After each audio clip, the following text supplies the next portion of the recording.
estaba en silencio la granja. Perro estaba dormido.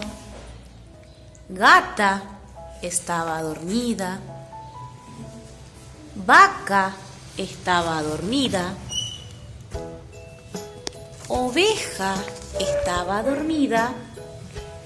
Cerdita estaba dormida.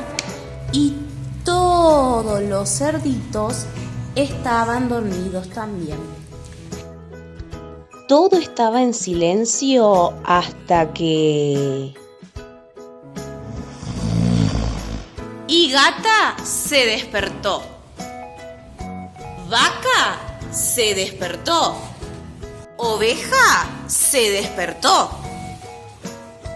Cerdita se despertó. Y todos los cerditos se despertaron también. Era tan ruidoso que nadie podía dormir. Ni gata, ni vaca, ni oveja, ni cerdita, ni todos los cerditos.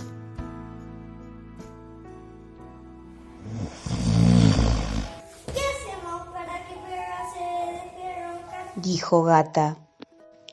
Ya sé, dijo Vaca.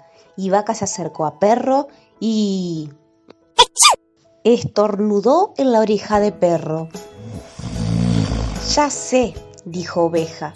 Y Oveja se acercó a Perro y... gritó en la oreja de Perro. Ya sé, dijo Cerdita. Y Cerdita se acercó a Perro y... gritó en la oreja de Perro. Todos los cerditos también gritaron. Sí, dijo Gata. ¿Por qué no le cantamos? Tal vez así deje de roncar y nosotros podamos dormirnos otra vez. Entonces Gata hizo y Vaca hizo y Oveja hizo. Cerdita hizo. Hoy. Todos los cerditos hicieron.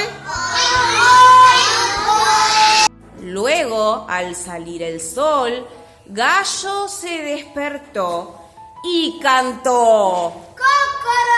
Y Perro se despertó sobresaltado. Se fue corriendo por el camino después de un sueño tranquilo y reparador. Pero Gata, Vaca, Oveja, Cerdita y los cerditos estaban tan cansados que se quedaron dormidos. Y colorín colorado,